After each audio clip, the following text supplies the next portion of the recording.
Rising Rayalaseema పేరుతో సమర్థ సంస్థ చేస్తున్న ఈ కృషి చాలా అభినందనీయమని ఆరోగ్య శాఖ మంత్రి సత్యకుమార్ అన్నారు. రాయలసీమలో అన్ని వనరులు ఉన్నాయని వాటిని వినియోగిస్తే రాయలసీమ అభివృద్ధి పథంలో దూసుకెళ్తుందని ఆయన పేర్కొన్నారు. పరిశ్రమల వ్యవసాయంతో పాటు ఖనిజ నిక్షేపాలపై రీసెర్చ్ చేసి రిపోర్టు తయారు చేయడం ద్వారా రాయలసీమ అభివృద్ధికి ఉపయోగపడుతుందని సత్యకుమార్ పేర్కొన్నారు.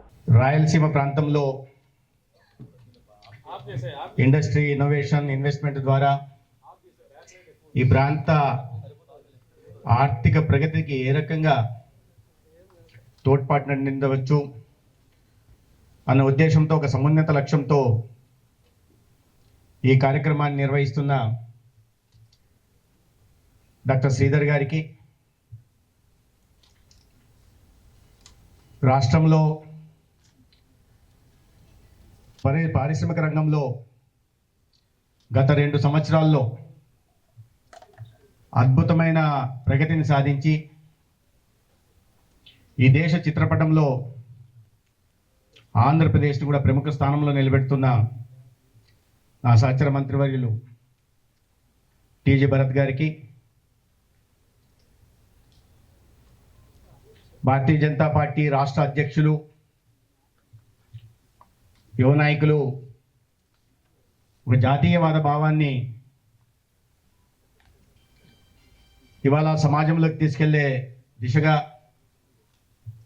ప్రయత్నాలు చేస్తూ తనకంటూ ఒక ప్రత్యేకతని ఏర్పరచుకున్న సోదరులు పివిఎన్ మాధవ్ గారు, జిల్లా కలెక్టర్ ఇప్పుడే చెప్తున్నారు, ఒక డైనమిక్ ఆఫీసరు కడప జిల్లా కోసం వదులుకోవాల్సి వచ్చిందని చెప్పి భరత్ గారు చెప్పారు. అటువంటి జిల్లా collector Cherukuri Sridhar garu, architecture university vice chancellor Jayaram Reddy garu, ఇవాళ రాయలసీమ జిల్లాల నుంచి అనేక ప్రాంతాల నుంచి వచ్చి సమర్థ ద్వారా చేస్తున్న ఈ ప్రయత్నంలో భాగస్వామ్యం వహించడానికి, సమిష్టి కృషి ద్వారా రాయలసీమని అభివృద్ధి పదంలో అగ్రభాగాన ఉంచడానికి ఇలా భాగస్వాములైన ప్రతి ఒక్కరికి, మీడియా మిత్రులకి అందరికీ నమస్కారం. ఎవరికైనా ప్రాంతం పట్ల అభిమానం ఉండాలి. Give back to the society, give back to the mother land అనే స్పిరిట్తో పనిచేయాలి.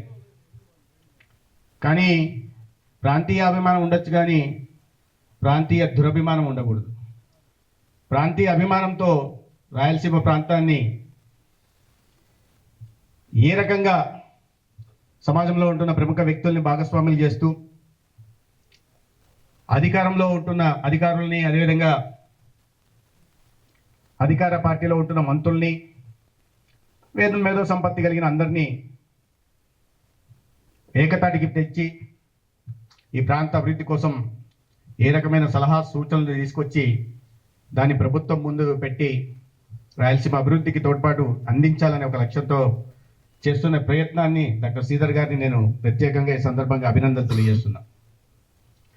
ఉత్తరాంధ్ర ప్రాంతం వారైనప్పటికీ కూడా రాయలసీమ మీద చేస్తున్న ప్రయత్నానికి ఒక క్యాటలిస్ట్ లాగా ఉంటూ ఇవాళ మమ్మల్ని అందరినీ వేదిక మీదకి వచ్చేలాగా చేసిన మాధవ్ గారికి కూడా నేను ప్రత్యేకంగా ధన్యవాదాలు తెలియజేస్తున్నా. నా తల్లి పుట్టిన ఊరు అనంతపురం జిల్లా అయితే, ఉమ్మడి అనంతపురం జిల్లా అయితే, నేను పుట్టిన తండ్రిది అయితే కడప జిల్లా. నా విద్యాభ్యాసం చిన్నప్పుడు తెలంగాణలో, ఇతర రాష్ట్రాల్లో జరిగితే ప్రధానంగా 8th, 10th నేను ప్రొద్దుటూరులో చదివాను. 85, 84, 85 ఆ ప్రాంతంలో దాని ముందు తెలంగాణలో నార్కర్నూలులో, హైదరాబాద్లో చదివి వచ్చా. ఇక్కడికి వస్తే ఈ రాయలసీమ విమోచన మీద పెద్దగా ఉద్యమాలు జరిగేవి. భయానకమైన దృశ్యాలు కనిపించేవి. మీకు అందరికి గుర్తుందో లేదో, నల్లరేగడి నేల, పగుళ్ళు వచ్చిన నల్లరేగడి నేల, దాంట్లోంచి ఒక చెయ్యి ఇలా పైకి వస్తుంది, దాని చుట్టూ కొన్ని రాబందులు ఉంటాయి. అది రాయలసీమ ముఖ చిత్రం. రాయలసీమ అంటేనే కరువు కాటకాలకి నిలయం, వెనుకబాటుతనకి కేంద్రం, ఇలాంటి అభిప్రాయం నాకు ఆ వయసులో వచ్చింది. కానీ ఇవాళ చూస్తే పరిస్థితుల్లో ఎంత మార్పు వచ్చిందో మనం చూడొచ్చు. ఇవాళ ప్రపంచంలో ఏ ప్రాంతంతోనైనా ఒక ఆరోగ్యకరమైన పోటీ ఇవ్వగలిగిన పరిస్థితి ఇవాళ రాయలసీమ ప్రాంతానికి ఉంది. ఈ దేశం ఈ ప్రపంచంలో ఏ ప్రాంతంతో వారితో అయినా పోటీ పడగలిగి ఒక నాణ్యమైన ఉద్యాన ఉత్పత్తులను ఇవ్వగలిగిన శక్తి రాయలసీమ ప్రాంతంలోని రైతులకు ఉంది. ప్రపంచంలో అది ఎటువంటి సంస్థ అయినా వాటికి నేతృత్వం వహించగలిగిన, నాకు తెలిసిన మైక్రోసాఫ్ట్కి సీఓలుగా ఉంటున్నారు, అందించగలిగిన మేధో సంపత్తి కలిగిన యువతను అందించగలిగిన శక్తి కూడా రాయలసీమ ప్రాంతానికి ఉంది. నేను ఏం మాట్లాడదామని అనుకుంటుంటే మాధవ్ గారు ఉపాధి గురించి మాట్లాడేశారు, రాయలసీమ ఆధ్యాత్మిక ప్రాశస్త్యం గురించి మాట్లాడేశారు, ఈ ప్రాంత చారిత్రక నేపథ్యం గురించి మాట్లాడేశారు. సరే, ఏదైనా కాస్త ఉపాధి అవకాశాలు ఏదో పరిశ్రమల గురించి మాట్లాడదాం అనుకున్నా. నాకు తెలిసిన 4 మాటలు. అది భరత్ గారు ఒక్కటి కూడా మిగిల్చకుండా మొత్తం వారు చెప్పేశారు. సరే, ఏదో ఆవిష్కరణల గురించో లేదా వ్యవసాయం గురించో తెలిసిన మాటలు 2 పంచుకుందాం అనుకుంటే వాటిని జిల్లా కలెక్టర్ గారు చెప్పేశారు. ఇప్పుడు నాకు మాట్లాడడానికి మిగిలింది ఏం లేదు. మనకందరికీ తెలుసు, ఏదైనా ప్రాంతం ఆర్థిక ప్రగతి సాధించాలంటే ప్రధానంగా కావాల్సింది ఏంటంటే ముందు నీరు కావాలి, రెండోది న్యాచురల్ రిసోర్సెస్ సహజ వనరులు కావాలి, మూడోది ఎనర్జీ సెక్యూరిటీ కావాలి, నాలుగోది ఇన్వెస్ట్మెంటు ఇండస్ట్రీ రావాలి, పరిశ్రమలు ఉపాధి అవకాశాలు రావాలి. ఈ 4 ఏ ప్రాంతంలో ఉంటే ఆ ప్రాంతం ఖచ్చితంగా అభివృద్ధి చెందుతుంది. మనకు తెలుసు ఈ 4 రాష్ట్రంలో పుష్కలంగా ఉన్నాయి. ఇవి కాకుండా రాజకీయ చైతన్యం కూడా ఈ ప్రాంతానికి చాలా ఎక్కువ. మనం ఎప్పుడూ ఆలోచించుండం. కానీ మీరు చూస్తే ఇవాళ మన రాష్ట్రంలో రాయలసీమ ప్రాంతం విభజన జరిగిన తర్వాత జిల్లాలుగా ప్రతి జిల్లా నుంచి ఒక వ్యక్తి ముఖ్యమంత్రిగా, ఒకరో ఇద్దరు ముఖ్యమంత్రులుగా పనిచేశారు.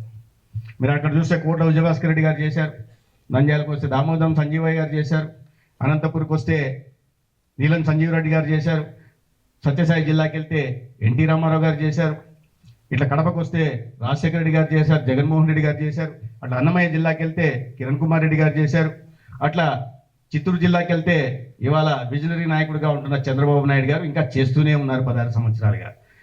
మరి తిరుపతి జిల్లా మిగిలిందని అనుమానం రావచ్చు. అందుకే చెప్పింది కొత్త జిల్లాల్లో నేదురుమల్లి జనార్దన్ రెడ్డి గారు కూడా ముఖ్యమంత్రిగా చేసేశారు ఇక్కడ. సో ప్రతి జిల్లా నుంచి మనకు ఉమ్మడి జిల్లా నుంచి ఇద్దరు, ఒక్కొక్క జిల్లా నుంచి ఒక్కొక్కరు చొప్పున అంత రాజకీయ చైతన్యం ఉంది. వాళ్ళందరూ కూడా వాళ్ళ స్థాయిలో కాంట్రిబ్యూట్ చేశారు. మనకు స్వాతంత్రం, మన రాష్ట్ర విభజన జరిగింది 1956, అంటే 70 సంవత్సరాలు. 70 సంవత్సరాల క్రితం విభజన జరిగితే ఈ రాయలసీమ మొత్తం ఆంధ్రప్రదేశ్, ఉమ్మడి ఆంధ్రప్రదేశ్ కానీ తర్వాత విభజన ఆంధ్రప్రదేశ్లో కానీ ఎక్కువ కాలం పాలించిన నాయకులు ఎవరయ్యా, ఏ ప్రాంతం వాళ్ళంటే రాయలసీమ ప్రాంతం వాళ్ళు. 70 సంవత్సరాల్లో 48 సంవత్సరాల పాటు రాయలసీమ వాళ్ళే పాలించారు, కొనసాగిస్తున్నారు. అయితే ప్రత్యేకంగా ఏ ప్రాంతం పట్ల వివక్ష చూపకుండా, అట్లని ప్రత్యేకంగా ఏ ప్రాంతం పట్ల కూడా ప్రేమ చూపకుండా రాష్ట్రంలోని ఒక సమగ్రాభివృద్ధి కోసం అందరు ముఖ్యమంత్రులు తమ స్థాయిలో పనిచేశారు. కొంతమంది ఒక రకంగా మారిన పరిస్థితులకు అనుగుణంగా ఉండొచ్చు, కానీ ఈ ఒక వ్యక్తి గురించి మాత్రం ప్రధానంగా ప్రస్తావించుకోవాలా. చంద్రబాబు నాయుడు గారి నాయకత్వంలో ప్రధానంగా కేంద్రంలో రాష్ట్రంలో ఎన్డీఏ ప్రభుత్వాలు ఉన్న సమయంలో జరిగిన అభివృద్ధి మాత్రం మనం ఖచ్చితంగా రాయలసీమ అభివృద్ధిని మాత్రం ప్రత్యేకంగా క్రెడిట్ చంద్రబాబు నాయుడు గారికి ఇవ్వాల్సింది. దాంట్లో అనుమానం లేని రాజకీయాల గురించి కూడా ఏం మాట్లాడట్లేదు ఇక్కడ. నేను చెప్పినట్టుగా నీరు కావాలా మన ప్రాంతానికి. కరువు మాట్లాడితే రాయలసీమ అంటే కరువు, నీళ్ళు ఉండేది కాదు. ఇవాళ ఆ పరిస్థితులు లేవు. ఇవాళ నేను ఎప్పుడో దశాబ్దాలుగా చూస్తున్న అంద్రినీవ పూర్తయితే ఎక్కడో 700 కిలో మనకి శ్రీశైలం డ్యామ్ ఉంది, గండికోట రిజర్వాయర్ ఉంది, చిత్రావతి బ్యాలెన్సింగ్ రిజర్వాయర్స్ ఉంది, వెలుగోడు ఉంది, లేదా అక్కడ వేదవతి బ్యారేజ్, లేదా ఇక్కడ భైరవాణి తిప్ప వస్తున్నాయి. కొన్ని 1-6 ప్రాజెక్టులు కొట్టుకొని కూడా పోయాయి. అది నేను దాని గురించి ప్రస్తావించదలుచుకోలే. 1-6 ప్రాజెక్టులు కొట్టుకొని కూడా పోయాయి. కానీ ఇవాళ నీటి వనరులకు ఇబ్బంది లేదు. మనకు నీటి వనరులు తక్కువ ఉన్న నేపథ్యంలో దానికి ప్రత్యామ్నాయంగా మనం ప్రత్యామ్నాయ పంటల వైపు పోయాం, వ్యవసాయం వైపు పోయాం.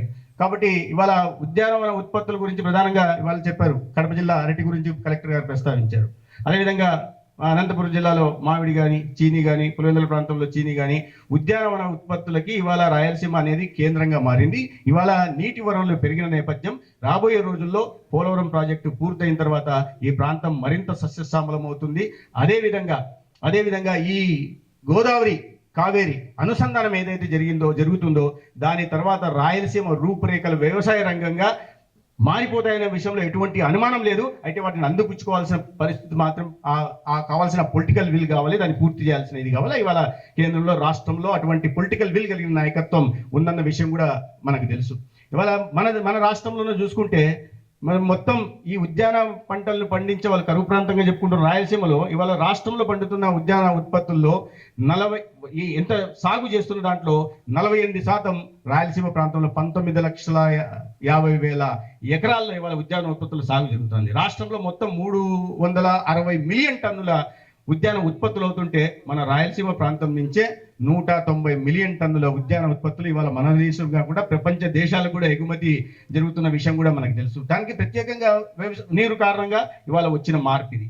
దానికి అనుగుణంగా ఇవాళ మారుతున్న పరిస్థితుల్లో వాటికి ఏ వ్యవసాయం వైపు వెళ్తే ఏ పంట పండిస్తే బాగుంటుంది, ఏ ప్రత్యామ్నాయ పంటకు పోతే బాగుంటుంది, ఏ కమర్షియల్ క్రాప్ తీసుకుంటే బాగుంటుంది, భూమిని భూసార పరీక్షలు చేయడం కానీ, లేదా mission for integrated development of horticulture దానా, లేదా పడ్రా పేరుతో బిందు సేద్యానికి రాయితీలు ఇవ్వడం కానీ, లేదా స్మామ్ సబ్మిషన్ ఫర్ అగ్రికల్చర్ మెకనైజేషన్ కానీ, లేకపోతే ఎఫ్పిఓల కారణంగా కానీ, ఫార్మర్ ప్రొడ్యూసర్ ఆర్గనైజేషన్ కానీ, ఈ కేంద్రము రాష్ట్రము అందిస్తున్న సబ్సిడీల కారణంగా, సహకారం కారణంగా రైతుల్లో కలిగిస్తున్న చైతన్యం కారణంగా వాళ్ళ రాయలసీమ ప్రాంతం వ్యవసాయ పరంగా ఇంత వృద్ధి సాధించింది. ప్రధానంగా ఉద్యాన ఉత్పత్తుల్లో కూడా ఇంత వృద్ధి సాధించిన విషయాన్ని కూడా మనం చూస్తున్నాం. కాబట్టి నీరు ఇవాళ రాయలసీమను ఎవరు కూడా కరువు ప్రాంతంగా చెప్పడానికిలా, రాయలసీమని ఏ ప్రాంతాన్ని కూడా దుర్భిక్ష ప్రాంతంగా చెప్పడానికిలా,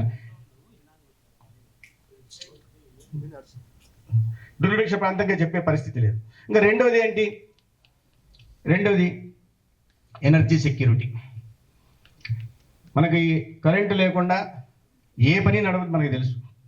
ఇవాళ దేశంలోనే రాయలసీమ ప్రాంతం ఒక ఎనర్జీ హబ్గా కూడా మారిన విషయం కూడా తెలుసు. ఇవాళ కలెక్టర్ గారు చెప్తున్నారు ఇప్పుడు 6,000 మెగావాట్లు సీల్ ద్వారా వస్తుందని. మొత్తంగా రాయలసీమ ప్రాంతంలో ఈ మధ్యకాలంలో ఇప్పటికే మనము 11 గిగావాట్ ఎనర్జీని సోలార్ కానీ, విండ్ కానీ, పంప్డ్ స్టోరేజ్ ప్రాజెక్ట్స్ పరంగా కానీ 11 గిగావాట్ని ఉత్పత్తి చేస్తున్నాం.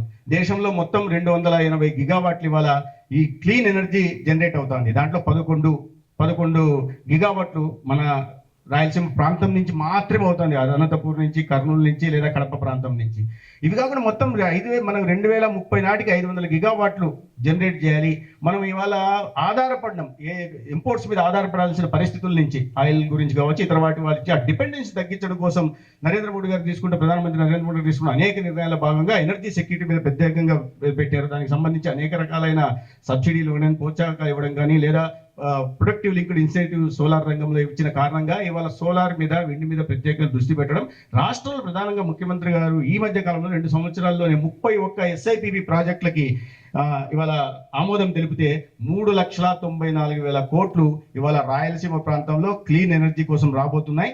2030 నాటికి 25 గిగావాట్ల క్లీన్ ఎనర్జీని మనం జనరేట్ చేయబోతున్నాం. అంటే దేశవ్యాప్తంగా 500 గిగావాట్లు మనం టార్గెట్గా పెట్టుకుంటే మన రాయలసీమ ప్రాంతం నుంచే 25 గిగావాట్లు చేస్తున్నామంటే 5% దేశంలో ఉత్పత్తి అయ్యే మొత్తం క్లీన్ ఎనర్జీలో 5% ఒక రాయలసీమ కాంట్రిబ్యూట్ చేస్తుందంటే ఈ ప్రాంతం మీద ఎంత ప్రత్యేక దృష్టి, ఎంత పొటెన్షియల్ ఉందనే విషయాన్ని మనం అర్థం చేసుకోవాల్సింది. ఎనర్జీ మీద ప్రధానంగా దృష్టి పెట్టిన కారణంగా ఇవాళ అనేక ప్రాజెక్టులు వస్తున్నాయి. దానికి అనుగుణంగా సంధానంగా ఇవాళ పరిశ్రమలు కూడా వచ్చే పరిస్థితి ఉంది. ఇవి తర్వాత నేను చెప్పింది నీరు, ఎనర్జీ సెక్యూరిటీ, చెప్పాలి నేనే మర్చిపోయాను. నీరు, ఎనర్జీ సెక్యూరిటీ, పరిశ్రమలు, ఇన్వెస్ట్మెంట్, న్యాచురల్ రిసోర్స్. అంటే కొంచెం వింటున్నాను. న్యాచురల్ రిసోర్సెస్ మాధవ్ గారు దాని గురించి ప్రధానంగా ప్రస్తావించారు. సహజ వనరులు అనేది చాలా ముఖ్యమైన విషయం. మన రాయలసీమ అంటూనే ప్రధానంగా మనకు ముందు గుర్తుకొచ్చేది ఏంటంటే బైరెటీస్. ఎందుకంటే మొత్తం ఈ దేశంలో లభిస్తున్న బైరెటీస్ దీంట్లో 92% మన రాయలసీమ ప్రాంతంలోనే, ఒక జిల్లా నుంచి 92% ఉత్పత్తి మన దగ్గర మాత్రమే. అంటే బైరెటీస్ దేశంలో ఎక్కడ మొత్తం ఉన్న దేశమంతా కలిపి 8% ఉంటే మన దగ్గర 92% ఉంది. అదేవిధంగా క్రిటికల్ కేర్ మినరల్స్ గురించి, రేర్ ఎర్త్ మినరల్ గురించి కూడా ప్రధానంగా ప్రస్తావించారు. 48 రకాల రేర్ ఎర్త్ మినరల్స్ కానీ క్రిటికల్ కేర్ మినరల్స్ కానీ మన రాయలసీమ ప్రాంతంలో ఉన్నాయి. ఇవాళ తీసుకొచ్చిన మిషన్లు, క్రిటికల్ కేర్ మినరల్ మిషన్ కానీ, లేదా మొన్న బడ్జెట్లో అనౌన్స్ చేసిన రేర్ ఎర్త్ పర్మనెంట్ మ్యాగ్నెట్ మిషన్లో భాగంగా ఒడిస్సాని, ఆంధ్రప్రదేశ్ని, తమిళనాడు, కేరళను కలుపుతూ ఒక కారిడార్ తీసుకొచ్చారు. దీని కారణంగా రాబోయే రోజుల్లో ఈ మినరల్ వెల్త్ ద్వారా మన సంపత్తి విపరీతంగా పెరగబోతోంది. విపరీతమైన ఉద్యోగ ఉపాధి అవకాశాలు కూడా మన రాష్ట్రంలో చదువుకున్న యువతకు వస్తున్నాయి. గతంలో వలసపోయే పరిస్థితుల నుంచి మన రాష్ట్రంలోనే వాళ్ళకి ఉపాధి అవకాశాలు కలిగే దిశ కూడా అనేక నిర్ణయాలు తీసుకున్నాయి. ఎందుకు ప్రధానంగా పెస్తున్నా అంటే ఇవాళ ఇంతకు ముందు గతంలో కూడా ఈ మినరల్స్ ఉన్నాయి, కానీ వాటి గురించి ఆలోచించేవాళ్ళు కాదు. ఇవాళ అటువంటి పరిస్థితులు కాకుండా మారిన పరిస్థితులు మనం ఏది టీవీ వాడాలా, ఫోన్ వాడాలా, ఏది ఎలక్ట్రిక్ వెహికల్ వాడాలి, ఎలక్ట్రిక్ వెహికల్ గురించి మాట్లాడతాం, కానీ దానికి బ్యాటరీ తయారంటే లిథియం కావాలా, లేదంటే గ్రాఫైట్ కావాలా, చిప్స్ తయారు చేయాలంటే ఈ రేర్ ఎర్త్ మినరల్స్ ద్వారా ఇవాళ అటువంటి మినరల్స్ తయారు చేసుకోవడం ప్రభుత్వాలు కూడా ప్రత్యేకంగా దృష్టి పెట్టి ఈ కారిడార్లో ఏదైనా మినరల్ క్రిటికల్ కేర్ కారిడార్ కానీ రేర్ ఎర్త్ మినరల్ కారిడార్లు కూడా ఆంధ్రప్రదేశ్ ప్రధాన భాగస్వామి చేయడం, దాని తర్వాత వాటిలో భాగంగా ఈ పెద్ద ఎత్తున పెట్టుబడులు పెట్టే దిశగా కూడా సెమీకండక్టర్ దీంట్లో కూడా మన రాష్ట్రానికి దాదాపు 4,700 కోట్లు ఇవాళ మిషన్ కింద పెట్టుబడులు వచ్చే పరిస్థితి ఉంది. ఈ మినరల్స్ ని రాబోయే రోజులు ఇంకా మన దగ్గర రెండోది మన దగ్గర వచ్చేది లైమ్ స్టోన్. రాష్ట్రంలో మొత్తం 35 సిమెంట్ ఫ్యాక్టరీలు ఉంటే మన రాయలసీమలోనే 25 సిమెంట్ ఫ్యాక్టరీలు ఉన్నాయి, చిన్న పెద్ద కలిపి. రాష్ట్రం అంతా కలిపి 63 మిలియన్ టన్నుల ప్రొడక్షన్ ఉంటే మన దగ్గర నుంచి దాంట్లో 55% కేవలం రాయలసీమ ప్రాంతం నుంచి ఆ సిమెంట్ ప్రొడక్షన్ అవుతుంది. మన ప్రాంతంలో ఉంటుంది. దాని కారణంగా ఇవాళ ఏ ప్రాంతం చూసాం, ఒక కడప జిల్లాలోనే 8 పెద్ద సిమెంట్ ఫ్యాక్టరీలు ఉన్నాయి, ఒక కడప జిల్లాలోనే. దాని కారణంగా అనేక ఉద్యోగ ఉపాధి, దీంట్లో నేను చెప్పినట్టుగా అనేక మంది ముఖ్యమంత్రుల కాలంలో అనేక రకాలుగా ఉపయోగాలు జరుగుతూ వచ్చాయి. అంటే ఇంత పొటెన్షియల్ ఉంది, మినరల్స్ పరంగా కూడా ఇంత పొటెన్షియల్ ఉంది. ఆ పొటెన్షియల్ని రాబోయే రోజుల్లో యువత అందిపుచ్చుకోవాల్సి ఉంది. దానికి తగినట్టుగా ప్రభుత్వాలు కూడా పాలసీ తీసుకురావడం, మన ఇక్కడ కూడా ఇండస్ట్రియల్ పాలసీ తీసుకురావడం, కేంద్ర ప్రభుత్వం నుంచి కూడా మిషన్ల ద్వారా వాటికి రాయితీలు ఇవ్వకుండా ప్రోత్సాహకాలు ఇచ్చడం, మన ప్రొడక్టివ్ లింక్డ్ ఇన్సెంటివ్ కింద మరికొంత ప్రోత్సాహాలు ఇచ్చే దిశగా ఇవాళ అనేక కార్యక్రమాలు చేస్తుంది. దీంట్లో భాగంగా అనేక తీసుకుంటున్న కేంద్ర రాష్ట్ర ప్రభుత్వాలు తీసుకుంటున్న, ప్రధానంగా కేంద్ర ప్రభుత్వం తీసుకొస్తున్న అనేక కార్యక్రమాలు, స్టార్ట్అప్ ఇండియా అని, స్టాండప్ ఇండియా అని, మేడ్ ఇన్ ఇండియా అని, మేక్ ఇన్ ఇండియా అని, డిజిటల్ ఇండియా అని, స్కిల్ ఇండియా అని, క్లీన్ ఇండియా అని, ఫిట్ ఇండియా అని తీసుకొచ్చిన కార్యక్రమాల కారణంగా ఇవాళ యువతకు పెద్ద ఎత్తున ఉద్యోగ ఉపాధి అవకాశాలు కలుగుతున్నాయి. తర్వాత